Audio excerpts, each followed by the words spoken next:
Hello నేను శ్రీశ్రావు. గత కొన్ని రోజులుగా మనం అబ్జర్వ్ చేస్తే తెలంగాణ రాజకీయం కవిత గారు అలాగే రేవంత్ రెడ్డి గారు చుట్టూ తిరుగుతోంది. కారణం తెలంగాణ ముఖ్యమంత్రి రేవంత్ రెడ్డి గారు. ఆయన కాంగ్రెస్ పార్టీని ఏకఛత్రాధిపత్యంగా నడుపుతూ ఉన్నారు. ఒకప్పుడు వైఎస్ రాజశేఖర రెడ్డి గారు ఏ విధంగా అయితే కాంగ్రెస్ పార్టీని నడిపారో అదే తరహాలో ఇప్పుడు రేవంత్ రెడ్డి గారు నడుపుతున్నారు. దానికి ఉదాహరణ తాజాగా రాజ్యసభకి నరేంద్ర రెడ్డి గారిని ఎంపిక చేయటమే. అందుకే రేవంత్ రెడ్డి గారి సెంట్రిక్గా రాజకీయాలు నడుస్తున్నాయి. ఇక అవతల వైపు ప్రధాన ప్రతిపక్షం బీఆర్ఎస్ పార్టీ ఉండాలి. బీఆర్ఎస్ పార్టీ నాయకుడు కేసీఆర్ గారు ఉండాలి, లేదా కేటీఆర్ గారు ఉండాలి. కానీ గత నెల రోజుల నుంచి చూస్తే కవిత గారు ఎక్కువగా కనిపిస్తున్నారు. ఎప్పుడైతే బీఆర్ఎస్ పార్టీ ఆమెని సస్పెండ్ చేశారో, ఆమెను బయటకు పంపించారో, ఆ రోజు నుంచి ఆవిడ తెలంగాణలో హైలైట్ అవుతున్నారు. తెలంగాణ రాష్ట్ర వ్యాప్తంగా కూడా జనజాగరణ అనేటువంటి పేరుతోటి ఆవిడ పర్యటించారు. అదే సందర్భంలో పార్టీ పెడతానని చెప్పి చూచాయిగా సంకేతాలు కూడా ఇచ్చారు. ఆవిడికి లిక్కర్ క్వీన్గా అనేక మంది విమర్శించారు. కానీ రౌజ్ అవెన్యూ కోర్టు ఢిల్లీ అది చాలా క్లియర్గా క్లీన్ చిట్ ఇచ్చేసింది. క్లీన్ చిట్ ఇచ్చేసి అసలు ఈ కేసులో ఎలాంటి ఆధారాలు లేవు, కేసు పెట్టినటువంటి సిబిఐ అధికారులని డిపార్ట్మెంట్లో ఎంక్వైరీ చేయండి అనే సీరియస్ కామెంట్లు కూడా జడ్జి చేయడం జరిగింది. దీంతో కవిత గారితో పాటు కేజ్రీవాల్, సిసోడియా అనేక మంది బయటకు వచ్చేసి అనవసరమైన కేసులు పెట్టారు. సిబిఐ, ఈడీ వ్యవస్థలను ఉపయోగించుకొని నరేంద్ర మోడీ గారు ఏ విధంగా లీడర్స్ని డ్యామేజ్ చేస్తున్నారో, పార్టీలను డ్యామేజ్ చేస్తున్నారో అర్థమవుతుందా అనేటువంటి యాంగిల్లో ప్రజల్లోకి, ప్రజాక్షేత్రంలోకి వెళ్ళిపోయారు. దాదాపుగా కవిత గారు అయితే వారం రోజుల పాటు ఇదే అంశాన్ని హైలైట్ చేసి అనవసరమైనటువంటి కేసులో, నిరాధారమైన కేసులో తీహార్ జైల్లో ఉండి వచ్చాననేటువంటి వాయిస్ని తెలంగాణ సమాజంలోకి బలంగా తీసుకెళ్లారు. వీళ్ళనంత ఎక్కువగా సానుభూతి వచ్చేలాగా వ్యవహరించారు. ఎందుకంటే కోర్టు క్లీన్ చిట్ ఇచ్చింది కాబట్టి. కానీ సిబిఐ రివ్యూ పిటిషన్ వేసింది. ఢిల్లీ రౌజ్ అవెన్యూ కోర్టు ఇచ్చినటువంటి తీర్పుని ఛాలెంజ్ చేస్తూ ఢిల్లీ హైకోర్టులో పిటిషన్ వేసింది. ఆ పిటిషన్ను పరిశీలించినటువంటి జడ్జి రౌజ్ అవెన్యూ కోర్టు ఇచ్చినటువంటి తీర్పుని పరిశీలించిన తర్వాత ఈ కేసు సంబంధించినటువంటి విచారణ చేయాలి, వాద ప్రతివాదనలు వినాలి అని చెప్పి కవిత గారితో పాటు కేజ్రీవాల్కి ఈ కేసులో ఉన్న నిందితులందరికీ నోటీసులు జారీ చేశారు. ఎందుకంటే ఈ కేసులో మనీ లాండరింగ్ జరిగింది, ఈ మనీ లాండరింగ్కి సంబంధించినటువంటి పూర్తి ఆధారాలు ఉన్నాయి అని చెప్పి సిబిఐ చెప్తుంది.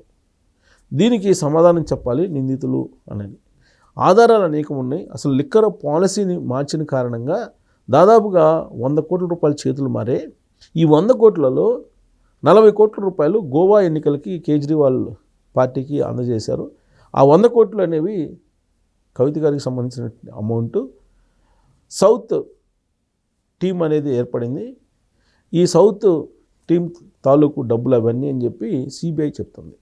సిబిఐ కొన్ని ఆధారాలను కూడా కోర్టులో సబ్మిట్ చేసి వీటికి నిందితులు సమాధానం చెప్పాలి అని చెప్పి వాదించిన సందర్భంగా ఇప్పుడు రౌజ్ అవెన్యూ కోర్టు తీర్పుని తప్పు కూడా పట్టింది. కారణం ఎందుకు తప్పు పట్టిందంటే సిబిఐకి సంబంధించినటువంటి అడ్వకేట్స్ కోర్టుకి ఏమనిపించిందంటే, హైకోర్టుకి అసలు నిందితుల్ని విచారణకే పిలవకుండా, వాళ్ళ వర్షనే తీసుకోకుండా సిబిఐ ఏదైతే ఆరోపణలు చేస్తున్నాయో ఆరోపణలకు సంబంధించినటువంటి వాదనలను విన్నటువంటి కోర్టు అవతల వైపు నుంచి వాదనలు వినాలి కదా. అసలు నిందితుల తరపు నుంచి వాదనలే వినకుండా సిబిఐ పెట్టినటువంటి కేసే తప్పు అన్నట్టుగా రౌజ్ అవెన్యూ కోర్టు ఇచ్చింది. ఏ కోర్టు ఇలాంటి తీర్పు ఇవ్వదు. కాబట్టి దీన్ని పరిగణలోకి తీసుకొని నిందితుల్ని పిలిపించి విచారించండి అని చెప్పి హైకోర్టులో సిబిఐ వాళ్ళు రివ్యూ పిటిషన్ వేశారు. సో ఇది నడుస్తుంది. ఇదే సందర్భంలో నోటీసులు అందుకున్నారు కవిత గారు కూడా.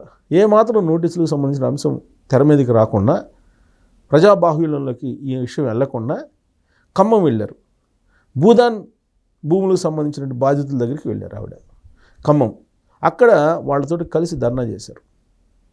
ధర్నా చేయడంతో పాటు అక్కడ నినాదాలు చేస్తూ అందరినీ ఆవిడ అట్రాక్ట్ చేశారు, ఆకట్టుకున్నారు. మొత్తం మీడియా చూపంతా భూదాన్ భూముల ఆక్రమణ, బాధితుల పక్షాన కవిత గారు నిలుస్తున్నారు, క్షేత్రస్థాయిలో పోరాడుతూ ఉన్నారు అనేటువంటి వాయిస్ మీడియాలో బలంగా వెళ్ళిపోయింది. దాదాపుగా నిన్నంతా కూడా భూదాన్ భూముల చుట్టూనే మీడియా తిరిగింది, మీడియా ఫోకస్ అంతా కూడా. అంటే నోటీసులు హైకోర్టు, ఢిల్లీ హైకోర్టు ఇచ్చినటువంటి నోటీసుల సమాచారం ప్రజలకి చేరలేదు. కారణం భూదాన్ భూముల వైపు స్పెషల్ అట్రాక్షన్ వచ్చేసింది. సో దాంతో భూదాన్ భూములు దాని చుట్టూ తిరగడంతో పాటు అక్కడికి ఆర్డీఓ వచ్చి ఈ భూదాన్ భూములకు సంబంధించిన చరిత్ర ఇదంతా చెప్పినప్పటికీ కూడా కవిత గారు వినలా. కలెక్టర్ రావాలి, కలెక్టర్ వచ్చి నాకు హామీ ఇవ్వాలి, సమాధానం చెప్పాలి. ఈ నిర్వాసితులు ఎవరైతే ఉన్నారో ఆ నిర్వాసితులను తరలించి నిర్వాసిత ప్రాంతంలో పెట్టారు. కానీ ఇంటికి ఇల్లు, భూమికి భూమి ఇచ్చి వాళ్ళని ఆదుకోవాలి కదా అని చెప్పి ఆవిడ చెప్తూ ప్రభుత్వం ఏదైతే చెప్తుందో హామీలో వాటిని నెరవేర్చలేదు. ప్లస్ నిర్వాసితులకు అక్కడే భూదాన భూముల్లోనే వాళ్ళకి నివాసం కల్పించాలి, ఇలాంటి డిమాండ్లు చేశారు. చేసినటువంటి క్రమంలో ఆవిడని పోలీసులు అరెస్ట్ చేశారు. అరెస్ట్ చేసి పోలీస్ స్టేషన్ తీసుకెళ్తే మళ్ళీ పోలీస్ స్టేషన్ నుంచి వచ్చి అక్కడ గాంధీ విగ్రహం దగ్గర మళ్ళీ ధర్నాకి కూర్చున్నారు. సో టోటల్గా ఈ నోటీసులు జారీ అయిన మరుసటి రోజు దీని గురించి చర్చ జరగకుండా మొత్తం భూదాన్ భూముల వైపు తిప్పారు. సో ఆవిడ చుట్టూ సెంట్రిక్ అయిపోయింది మీడియా. ఒకవైపు రేవంత్ రెడ్డి గారేమో భూదాన్ భూములకు సంబంధించినటువంటి సమాధానం ఇస్తారు. కవిత గారు ఖమ్మంలో ధర్నాలో కూర్చున్నప్పుడే భూదాన్ భూములకు సంబంధించి వివరణ ఇస్తారు. మేము ఎవ్వరికి సంబంధించినటువంటి ఇల్లు కూలగొట్టము, మాకు కూలగొట్టేటువంటి ప్రభుత్వం కాదు, అభివృద్ధి అనేది అనివార్యం, అభివృద్ధిలో భాగంగా వీటిని తొలగిస్తున్నాం, భూమికి భూమి, ఇల్లుకి ఇల్లు ఇచ్చి న్యాయం చేస్తామని చెప్పి హామీ ఇచ్చారు. అంటే కవిత గారు ధర్నా చేశారు, రేవంత్ రెడ్డి గారు స్పందించారు ముఖ్యమంత్రి హోదాలో. అంటే వీళ్ళిద్దరి చుట్టూనే మొత్తం మీడియా సెంట్రిక్ పాయింట్గా అయిపోయింది. సో దీంతో హైకోర్టు ఇచ్చినటువంటి నోటీసులు, ఆ నోటీసులో పొందవలసిన అంశాలన్నీ కూడా ప్రజల్లోకి వెళ్ళలేదు. సో కాబట్టి రాబోయే రోజుల్లో అధికారపక్షం కాంగ్రెస్ పార్టీ, ఆ కాంగ్రెస్ పార్టీకి రేవంత్ రెడ్డి గారు ఇప్పుడు ఒకే ఒక్కళ్ళలాగా కనిపిస్తూ ఉన్నారు, ప్రతిపక్షంగా కవిత గారు కనిపిస్తున్నారు పార్టీ పెట్టకుండానే. దానికి కారణం ఏంది? కేటీఆర్ గారు ట్విట్టర్ వరకే పరిమితం అవుతున్నారు అనేది కవిత గారు ఎప్పుడో చెప్పారు. అసలు పార్టీని లీడ్ చేయాలంటే ప్రజల్లోకి వెళ్ళాలి. కానీ యూట్యూబ్ ఛానల్స్, సోషల్ మీడియాని నమ్ముకున్నటువంటి కేటీఆర్ గారు ప్రజల్లోకి వెళ్ళడం తక్కువ, సోషల్ మీడియాలో ఎక్కువ అన్నట్టు ఉంది. ఆ గ్యాప్ని కవిత గారు ఫిలప్ చేసిన కారణంగా పార్టీ అనౌన్స్ చేయకముందే ప్రతిపక్ష నాయకురాలుగా ఆవిడ ఫోకస్ అవుతున్నట్టు పబ్లిక్లో ఉన్నటువంటి టాక్.